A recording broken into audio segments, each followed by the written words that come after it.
Out, see what's happening. Um, boop, boop. Wait to see if anybody's on. Let's see what's happening here. It's been such a crazy 24 hours. Come on in. Could always use a coffee. All right. Thanks. All right. It's been a crazy 24 hours. Of course, as you know, I just wanted to come on here. I wanted to discuss this. Of course, this is a show that I do few and far between called In Daniel We Trust. It's news, breaking news, opinionated news. So, of course, there has been such a crazy amount of news coming out from the assassination, political assassination of Charlie Kirk.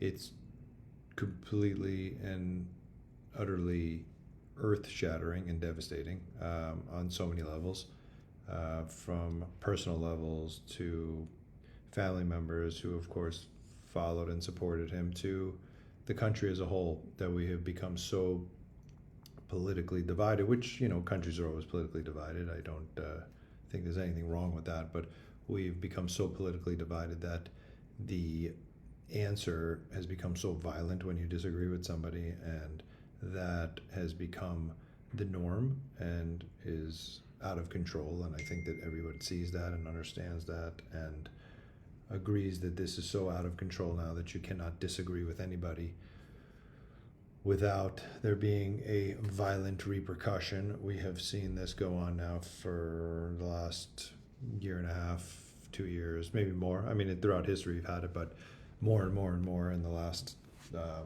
couple of years. And what the answer is, of course, nobody knows what the answer is to this, but it is definitely shaking everybody to the core. And this really took a toll on everyone, and it doesn't even actually feel real. It's not only how it happened, but it's to who it happened. It is someone that used his voice to get young people involved and going campus to campus and getting people to express their opinions and debate them in a debate that was sort of um, it's sort of a lost art of debate, because everybody is a keyboard warrior and everyone's on social media and everybody talks shit and everybody just slams each other and they threaten people and they just disagree to disagree. They do it for clickbait, they do it for views, and it's become so outrageous. So the fact that Charlie went from campus to campus and actually had open debates and passed a microphone around to people and gave them a chance to speak about a topic or a question that was on their mind, and he can debate it openly and fairly and free. We haven't seen that in some time. When I was a kid, debating, that was a thing. There was debate clubs. This is how it was. This is before social media, of course. So the fact that it has, you took you people. This is so hard to put into words because it's so fucked up in so many ways. But the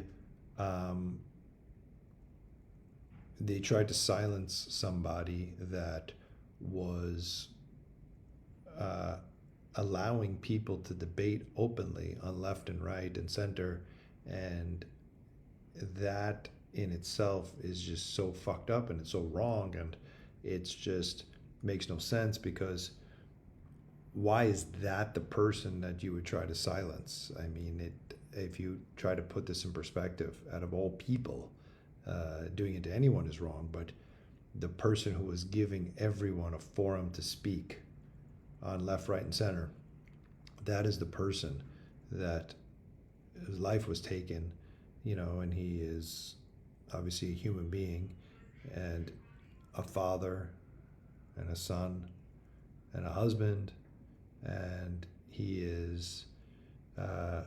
was inspirational to many, and he was a voice for many.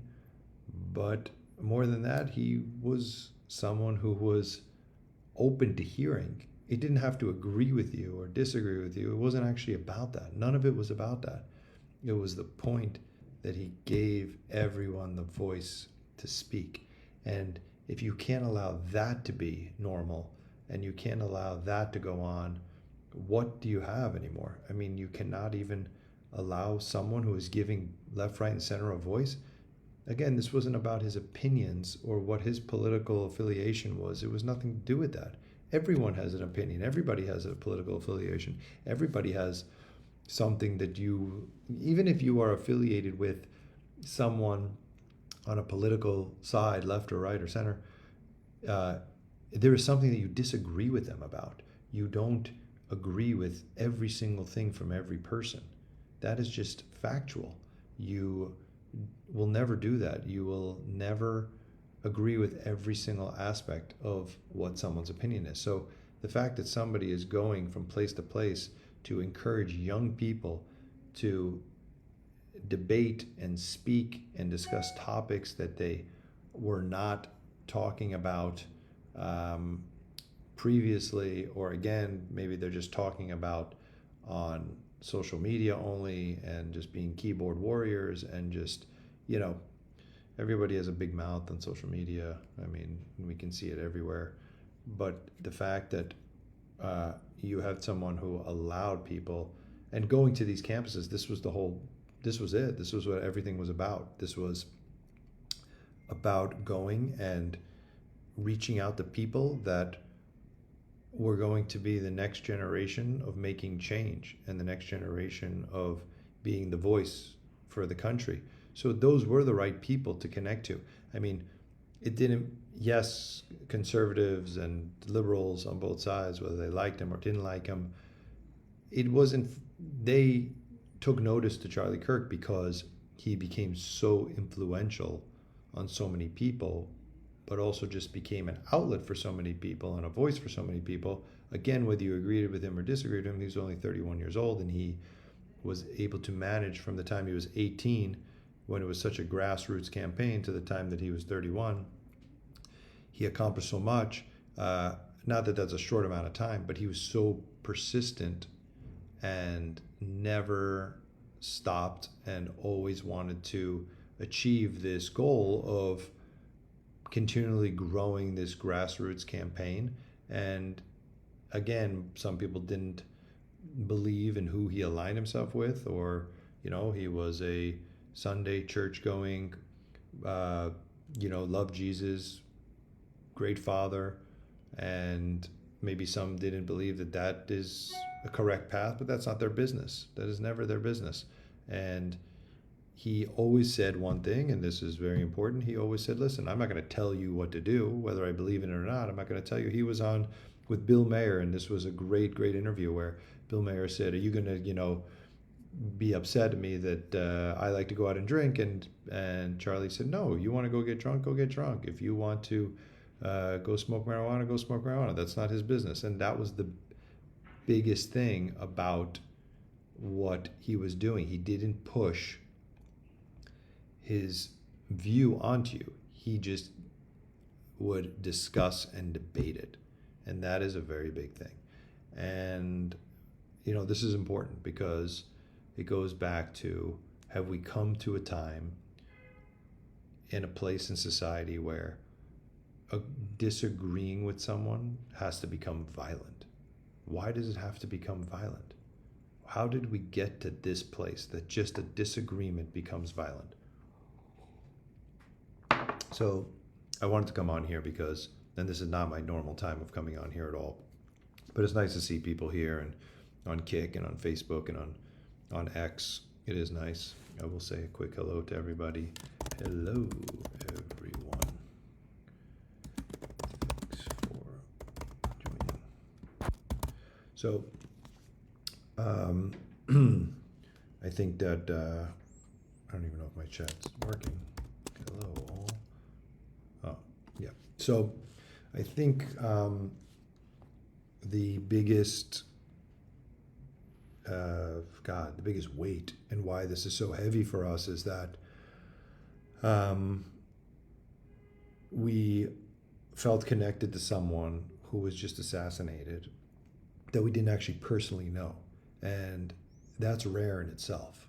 You know, you feel this weight or a depression or a, you know, heartbreak, or you just feel broken when it's generally someone you know. But the fact is that Charlie Kirk is not someone that I knew personally. I mean, I have family members that have met him.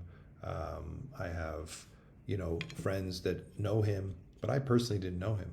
But yet, you look at the entire nation, and actually across the world, you are hearing this now.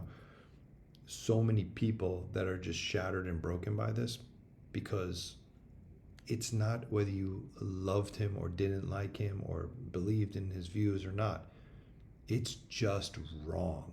Everything about it is wrong. It is so wrong on so many levels that it is just can break you inside to say, what is wrong with society? Have we fallen so far that this has become a norm and we're just numb to it a few days later?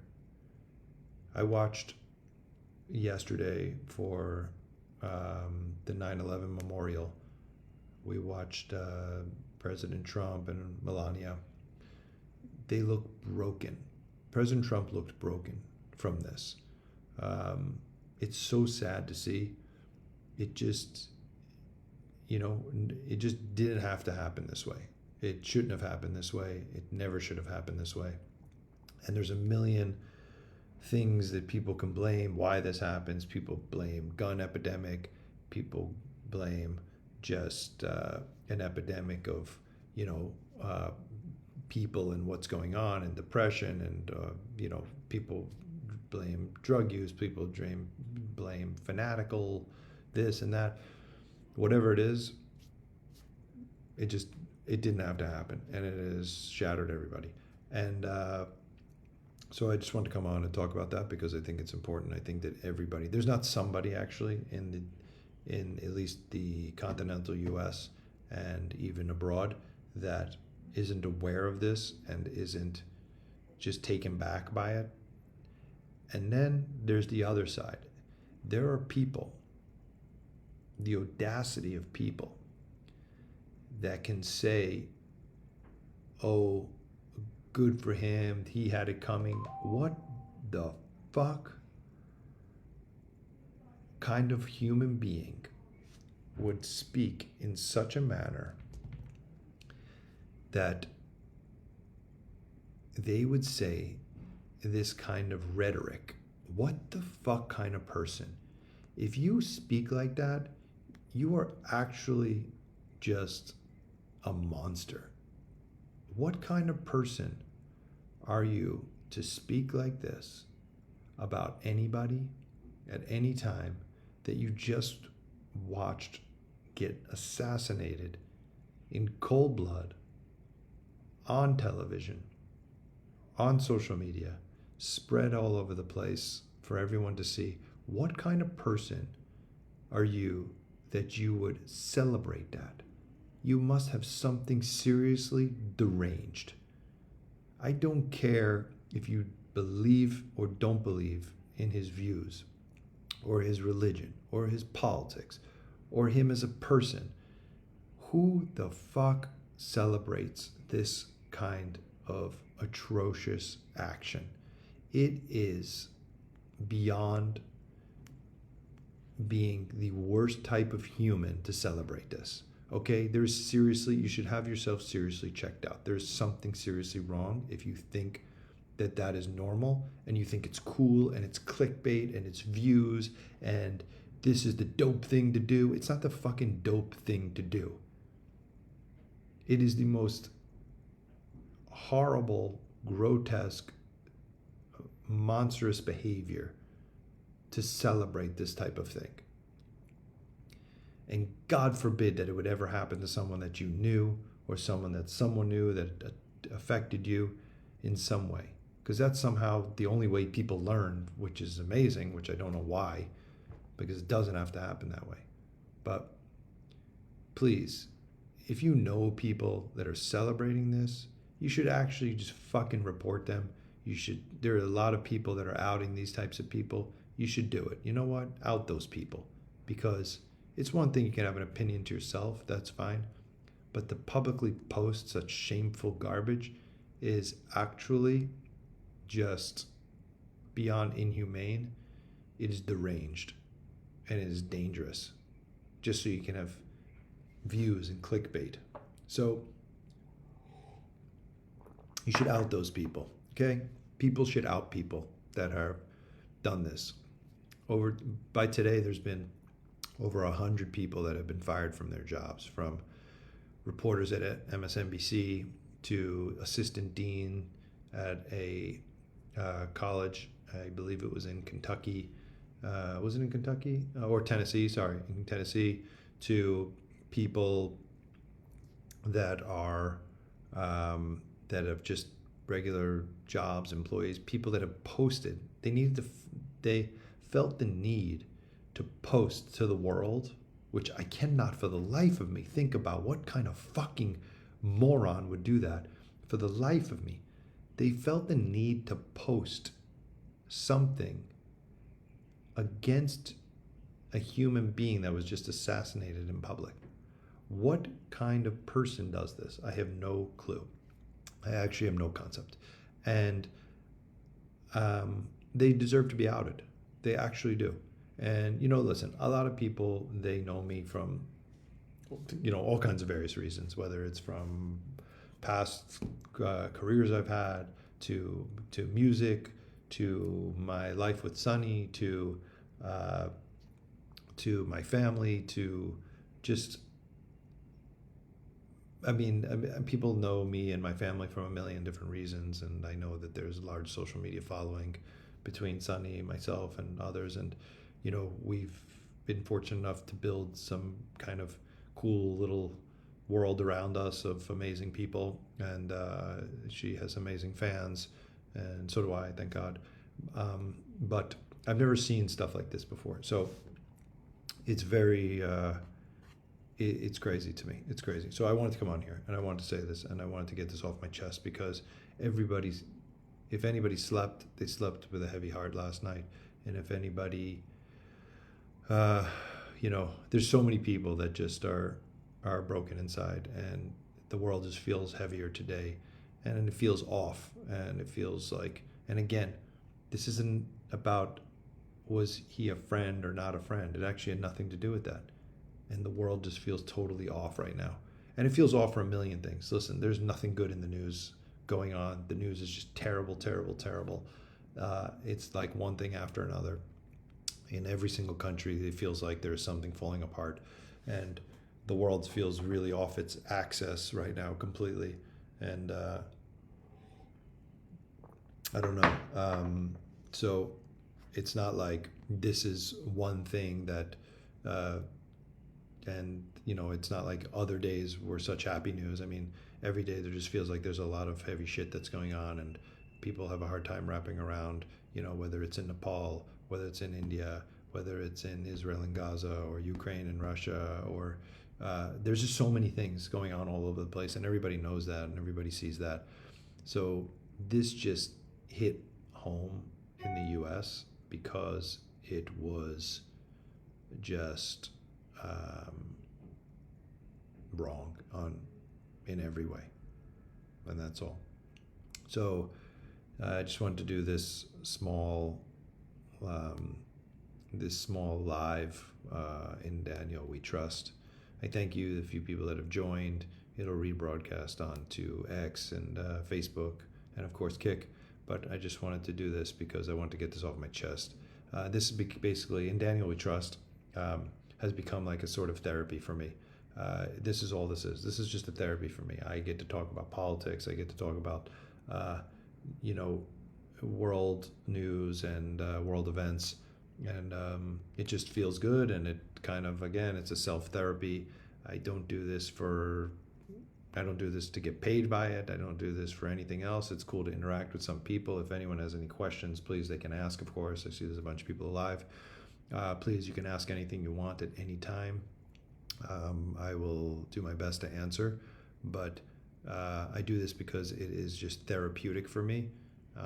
I did this during COVID. I did a lot of episodes called Stories of Hope. It was a whole thing I was doing every day almost. I would have people that were helping other people during COVID, so it felt very therapeutic for me. And then after COVID, I stopped doing it, and now I'm back to doing it, and it's more politically oriented and opinion-based, opinion politics. I am not here to shoot down anybody's opinion. Everyone has an opinion. Everybody is, you do what you want, say what you want is fine. I'm not here to shoot that down. Happy to debate you over it, but again, everyone has an opinion. It's totally fine. It's totally cool. That's what the world is made of. And for every person that agrees with you, there'll be another one that disagrees with you, but that's life. That's okay. And as we started this show the same way, we wanted to thank Charlie for that, because that is exactly what he was debate openly, debate freely, debate peacefully, and then move on. It was just that simple. So that's what we do. Everybody, I hope you have a good day. I hope you, if you are feeling heavy and, sort of confused and angry or mad or sad about what happened to Charlie Kirk, I'm the same way, absolutely the same way. So sometimes things just don't make sense, and they never will. But that shouldn't ever silence you. That is one thing that you should take away. Do not be silenced. Do not be silenced because of bad people doing bad things. Do not be silenced. Use your voice and let it be heard. If you have an opinion, it's totally fine, and you should. And that is what us as humans is made up of, and we must continue to do that. We cannot be intimidated. So have a good day, good evening, wherever anybody is, wherever anybody is, and stay safe, and that's all. See you next time for In Daniel We Trust, for hopefully a lighter topic.